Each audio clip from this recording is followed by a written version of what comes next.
Myself Vishwadatta Narvada, and today I am going to explain you the today's topic of the hydrostatic. Firstly, I am going to explain you what is the meaning of the hydrostatic. Hydrostatic is made up from the two words. First is the hydro and second is the static.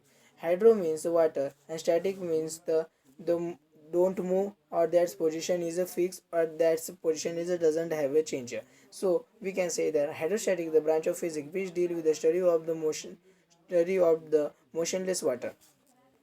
In the hydrostatic chapter, today we are going to study the various topics such as the firstly we are going to study the difference between gases and the second one is the liquid. Then after that we are going to study about what is the pressure, then after the what is the thrust, and then after what is the fluid pressure. Firstly, I am going to explain the difference between solid, liquid, and gaseous. Solid, we know that solid is that the intermolecular force between the molecules are the very high. म्हणजे दोन molecule हे समजा आपण consider करू, हे आहेत सॉलिडचे molecule, हे आहेत लिक्विडचे मॉलिक्यूल आणि हे आहेत गॅसेसचे मॉलिक्यूल. तर आपण इथं पाहू शकतो की लिक्विडच्या मॉलिक्यूलमध्ये हा गॅप आणि हे मॉडरेट आहे. सॉलिडचे मॉलिक्यूल आहे त्याच्यात गॅप हा व्हेरी लेस आहे किंवा नसल्यासारखाच आहे. आणि थर्ड वन आहे गॅसेसमध्ये आपण पाहू शकतो की गॅसेसच्या मॉलिक्यूलमध्ये काही हा गॅप नाही का खूप जास्त प्रमाणात प्रेझेंट आहे. त्याच्यानंतर second one property of the solid is that solid have a definite value and the shape. म्हणजे सॉलिडला डेफिनाईट शेप आणि व्हॅल्यूम असतो. म्हणजे आपण कोणत्याही कंटेनरमध्ये आपण जर सॉलिड टाकलं तर शेप चेंज होत नाही, शेप त्याला डेफिनाईट राहतो आणि व्हॉल्यूम पण ते चेंज होत नाही. म्हणजे समजा तो 1 किलोचा असला तर तो 1च किलोचा राहतो, तो कधीही 2 किलोचा बनत नाही. त्यानंतर liquid have the specific volume but don't have specific shape. म्हणजे लिक्विडला स्पेसिफिक व्हॉल्यूम असतो पण त्याला स्पेसिफिक शेप नसतो.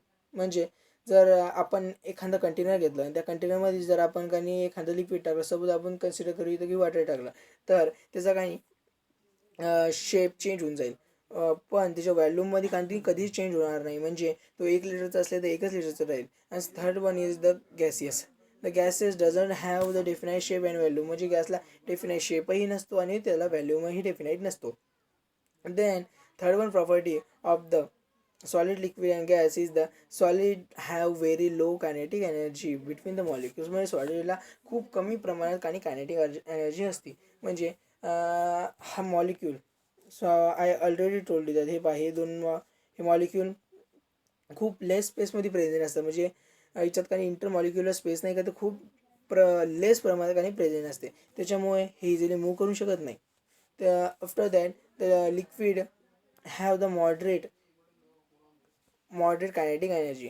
म्हणजे लिक्विडच्या मॉलिक्यूलमध्ये इंटरमॉलिक्युलर फोर्स तर प्रेझेंट असतो पण तो काही सॉलिडपेक्षा कमी असतो. म्हणजे ते फ्रीली मूव्ह तर करू शकतात पण खूप मोठ्या प्रमाणात नाही. थर्ड म्हणजे gases have the very high kinetic energy. म्हणजे गॅसेसला खूप मोठ्या प्रमाणात आणि कायनेटिक एनर्जी अवेलेबल असते.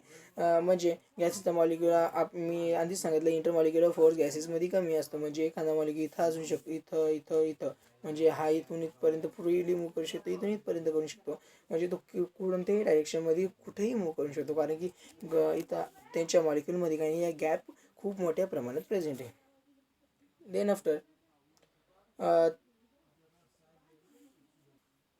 next one property of the solid, liquid and gases is that the solid have a rigid and gases have the low rigidity and the rigidity is absent in the gases. म्हणजे solid आणि rigid असतात. म्हणजे आपल्याला माहिती आहे, जर suppose आपण consider करू एखादा पेन घेतला आपण, त्याला तो सॉलिड फॉर्ममध्ये आहे, त्याला कितीही आढळलं तर तो लवकर त्याला शेप चेंज करत नाही. म्हणजे तो रिजिड आहे, हार्डनेस त्याच्यात पाहिजे. अँड त्याच्यानंतर लिक्विडला रिजिडिटी असते पण त्याच्यात रिजिडिटी असते पण ती लेस अमाऊंटमध्ये प्रेझेंट असते. आता इथं आपल्याला क्वेश्चन आला असेल की लिक्विडला रिजिडिटी कशी असते. तर जर आपण इथं एक्झाम्पल घेतलं, जेव्हा आपण काही एखादा विहिरीवर स्विमिंगसाठी जातो, जेव्हा आपण त्या विहिरीच्या टॉपवरून काही स्विमिंगसाठी आपण इथं जंप मारतो, तेव्हा आपल्या बॉडीवर काही हार्डनेस फील होती. म्हणजे ते लिक्विडमुळं आपल्या बॉडीला थोड्या प्रमाणात तिथं लागते किंवा आपल्या बॉडीवर थोडा इफेक्ट होतो, त्याला आपण रिजिडिटी म्हणतो. And third one is the gases. Gases doesn't have any type of rigidity. म्हणजे आता आम्ही आज हात हलवत आहे गॅसेसमध्ये, काहीच माझ्या याच्यावर इफेक्ट झाला नाही, काही हार्डनेस नाही म्हणजे काही गॅसेसला. and after the next one property of the solid, liquid and gas is that the solid have the very less kinetic energy.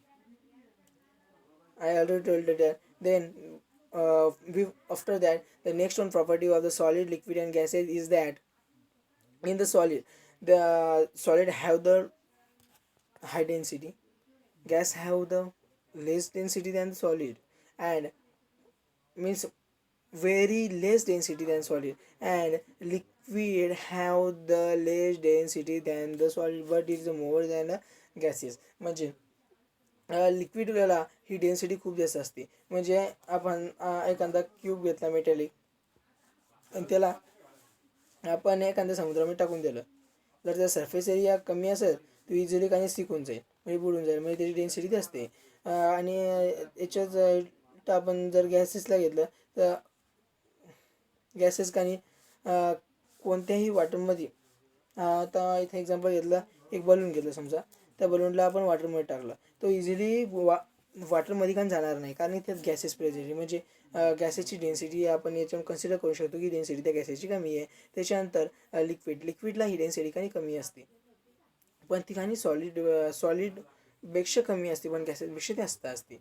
Now I am going to Now I am going to explain you the main difference between liquid and the gaseous. Liquid. First is the liquid. In the liquid, molecular force, already told you that. After that, there is a very less change occur in the density of the liquid when we compress it or apply any external force. म्हणजे लिक्विडच्या डेन्सिटीमध्ये काही change होत नाही जेव्हा आपण एखादा external force त्याच्यावर apply करतो. म्हणजे आपण एखादा वॉटर घेतलं 1 लिटर, एखादा सपोज आपण एखादा 1 लिटर वॉटर घेतला, त्याच्यावर किती एक्सटर्नल फोर्स अप्लाय केला तरीही त्याच्या डेन्सिटीमध्ये काहीही चेंज होणार नाही, झाला तरी तो खूप लेस प्रमाणात होईल. आणि त्याच्यात उलटं आपण घेतलं, एखादं गॅसेस घेतले, गॅसला आपण एक्सटर्नल फोर्स अप्लाय केला तर त्या डेन्सिटीमध्ये चेंज होईल. म्हणजे तो जास्त आपण जर फोर्स त्याचा अप्लाय केला तर तो आणि लिक्विडमध्ये कन्वर्ट होऊन जाईल, म्हणजे त्या डेन्सिटीमध्ये एक आपण म्हणू शकतो की ते चेंज होईल. Then next one property of the liquid is that in the liquid that the liquid have the there is a very minor change occur in the in the volume of the liquid when we apply the any type of the external force. Means आता जर आपण एखादा container घेतला, intermolecular, आपल्याला already माहिती आहे की intermolecular force काही हा मॉडरेट असतो लिक्विडमध्ये. म्हणजे जेव्हा आपण एखाद्या 1 लिटर बॉटल आहे त्यात आपण वॉटर ठेवलं, त्याला आपण जर एक्सटर्नल फोर्स किंवा अप्लाय केला आणि जर आपण जर कंप्रेस तरी केला, त्या व्हॅल्यूमध्ये चेंज होईल, पण जरा निग्लिजिबल होईल, म्हणजे नसल्यासारखाच होईल, जास्त होणार नाही. Then next one property of the solid is liquid is that there are the very less effect of the temperature change in the pressure and the temperature occur in the volume, density, and the other factor related to the liquid. And there is a huge change occur in the density and the temperature density due to the temperature and the pressure in the gases. Now I am going to explain you what is the thrust, then after what is the pressure, and what is the how these both are related. So let's move on to do it. Firstly, I am going to explain you what is a thrust. Thrust is the force acting on the body that is a normal to body is called as a thrust. म्हणजे thrust म्हणजे एखाद्या बॉडीवर आपण normal force apply करतो, म्हणजे perpendicular force एखाद्या बॉडीवर apply केला त्याला आपण थ्रस्ट म्हणतो. जर याचा एक्झाम्पल घेतलं तर आपण स्वतः जेव्हा आपण उभे राहतो तेव्हा काही आपण सरफेसवर काही परपेंडिक्युलर फोर्स अप्लाय करतो, त्याला आपण थ्रस्ट म्हणतो.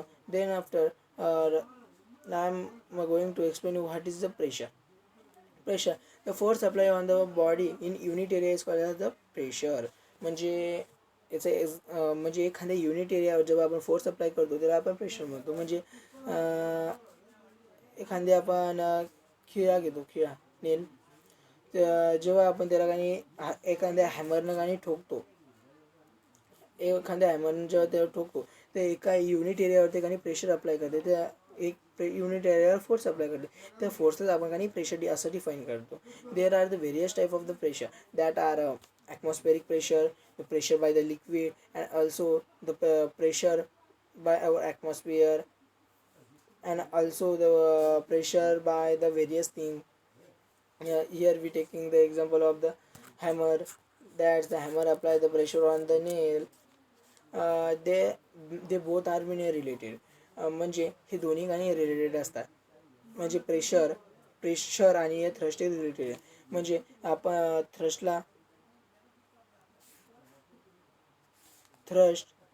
अपॉन एरिया म्हणजेच आपण याला प्रेशर डिफाईन करतो. and the both SI unit and CGS unit are also related. जर प्रेशरचा आपण CGS युनिट जर घेतला तर प्रेशरचा CGS युनिट हा न्यूटन डाईन असतो, आणि त्याचप्रमाणे CGS युनिट हा थ्रस्टचा पण डाईन असतो, आणि SI युनिट हा थ्रस्टचा पण न्यूटन असतो, आणि प्रेशरचा ही तोच असतो. आणि थ्रस्ट हा ग्रॅव्हिटेशनल युनिट काय असतो, हा क्वेश्चन आपल्याला पडला असेल तर थ्रस्ट ग्रॅव्हिटेशनल युनिट हा KGF असतो. म्हणजे KGF म्हणजे किलोग्राम फोर्स. म्हणजे हे एफ आपण घेतलं इथं फोर्स डिनोट करण्यासाठी. त्याला आपण असंही म्हणू शकतो की KGWT म्हणजे एका किलोग्रामवर किती वेट अप्लाय होते, त्याला आपण ग्रॅव्हिटेशनल युनिट म्हणू शकतो. Then after I am going to explain you what is the fluid pressure. Fluid pressure is one of the simplest term. The fluid pressure means when any type of the fluid apply the pressure on the any body, then it's called as the fluid pressure. That's means the force of pressure or the force applied by the liquid is called as the fluid pressure. म्हणजे जर इथे example घेतलं, एखादं container घेतलं, समजा आपण इथं हे कंटेनर घेतलं, या कंटेनरमध्ये फुल ऑफ द लिक्विड आहे, म्हणजे इथं आपण कन्सिडर करू ते वॉटरनं भरलेले आहे, आणि तिथं आपण समजा एखादा बॉल घेतला, त्या बॉलला आपण या कंटेनरमध्ये टाकून दिलं, तर हे लिक्विड नाही का, जर त्या बॉलचे म्हणजे तो सिक्स झाला समजा, आणि हे लिक्विड नाही का या पूर्ण बॉलकाने प्रेशर अप्लाय करेल, यालाच आपण असं म्हणू शकतो हे fluid pressure. Then after I am going to explain you what is thing used for the measuring the pressure, both that in the also in the air or also of the land. For the measuring the pressure we use the barometer. Meter is the one of the device which use for the measuring the pressure. In this the specialized liquid which have been used, that is the mercury, because the mercury are the following all the property that have been necessary for the barometric liquid. The first one and most important property of the barometric liquid is that the barometric liquid have the high density. म्हणजे barometric liquid ची density आपल्याला नेहमी हाय पाहिजे, so that short column of the liquid can counterbalance the atmospheric pressure. म्हणजे त्याची density जर जास्त असली तर हा समजा आपण बॅरोमीटर धरला आपण, आणि जेव्हा ॲटमॉस्फेरिक प्रेशर आपल्याला मेजर करायचं, ॲटमॉस्फेरिक प्रेशर तितकं ॲक्ट व्हायला आहे तितकाच हा शॉर्ट कॉलम नाही का वरती जाईल, म्हणजे तो जास्तही जाणार नाही आणि कमी जाणार नाही. And second one property of the barometric liquid is that they are available in the pure form. म्हणजे ते काही प्युअर फॉर्ममध्ये अवेलेबल पाहिजे. Otherwise, if the any type of the impurity present in it, then it's have been created the difficulty in the measurement of the measurement, or because of there are the change in the density or occur of that liquid. म्हणजे त्यात impure फॉर्ममध्ये जर असलं तर ते डेन्सिटीमध्ये फारशा प्रमाणात change होईल, आणि त्याच्यामुळे काही मेजरमेंटवर इफेक्ट करेल. Than third one property of it is that it is easily available in the pure form. I already told you that. Then third one property of the it is that its are been opaque. म्हणजे हा ओपॅक पाहिजे, म्हणजे हा transparent नाही पाहिजे, नाही ट्रान्सलंट पाहिजे. इथं आपल्या क्वेश्चन पडला असेल तेव्हा ओपॅकच पाहून पाहिजे. If the barometric liquid is opaque then its are be easily visible. म्हणजे बॅरोमेट्रिक लिक्विड हे इझिली विजिबल असू शकते जर ते ओपॅक असलं. एखादं ट्रान्सपरंट घेतला आपण त्या लिक्विड, सपोज आपण तिला कन्सिडर केलं इथं वॉटर हे ट्रान्सपरंट असते. त्याच्यामुळे ते स्केल असते ना बॅरोमेट्रिक लिक्विड, समजा इथं 1 2 3 काही कन्सिडर करू आपण इथे, तो आपल्याला एक्झॅक्टली शो करून दाखवणार नाही. त्याच्यानंतर next one property is that the high there is the very low vapour pressure of the barometric liquid. म्हणजे बॅरोमेट्रिक लिक्विडचं वेपर प्रेशर हे खूप कमी पाहिजे. वेपर प्रेशर म्हणजे जे आफ्टर द इव्हॅपोरेशन जो फोर्स एखादं लिक्विड जेव्हा वेपराईज होते तेव्हा वेपराईज म्हणजे इव्हॅपोरेट होते तेव्हा तो वेपरमध्ये कन्वर्ट होते. आणि त्या वेपर लिक्विडच्या जो फोर्स एक्झर्ट करतात त्याला आपण वेपर प्रेशर म्हणतो. आणि म्हणजे आपल्याला इथं अशी कंडिशन पाहिजे की तो लवकर वेपरमध्ये कन्वर्ट नाही व्हायला पाहिजे. म्हणजे एक्झॅक्टली इथं आपल्याला पाहिजे की तिचं बॉइलिंग पॉईंट काही हाय पाहिजे. म्हणजे आपला एकच लिक्विड यूज करतो तो आहे मर्क्युरी, आणि मर्क्युरीचा बॉइलिंग पॉईंट हा आहे 376 सेल्सिअस. त्याच्यामुळं त्याचा वेपर मध्ये कन्वर्ट व्हायचा रेट हा खूप कमी असतो. And most important and the fourth one property of it is that it does not stick to the wall of the container. म्हणजे हा कंटेनरच्या वॉलला चिपकायला नाही पाहिजे. म्हणजे आपण वॉटर घेतलं तर वॉटर कंटेनरच्या वॉलला, म्हणजे आपण एखादी बॉटल घेतली, बॉटलमधून पाणी पिलं तरी त्या बॉटलमध्ये काही प्रमाणात वॉटरचा अमाऊंट हे प्रेझेंट असते, म्हणजे तो त्या कंटेनरच्या वॉलला चिपकतो. तर असं व्हायला नाही पाहिजे, कारण की जर तसं झालं तर आपलं मेजरमेंट व्यवस्थित घेता येणार नाही आपल्याला. त्याच्यामुळे आपण प्रेशर एक्झॅक्टली मेजर करू शकत नाही. And for the measuring the density there are the specialise formula. For the measuring the pressure there are the specialized formula we use, that is the H rho G. आधी आपण H घेतलंय the height of column, जी column नाही का आपलं बॅरोमेट्रिक लिक्विडचं त्याच्या हाईटसाठी आपण H घेतलं, हा रो घेतला आपण डेन्सिटीसाठी, आणि G घेतलं ग्रॅव्हिटीसाठी. म्हणजे एखाद्या प्लॅनेटची ग्रॅव्हिटीवर म्हणजे तो इफेक्ट होते आपला प्रेशरवर ग्रॅव्हिटीचा. थँक्यू.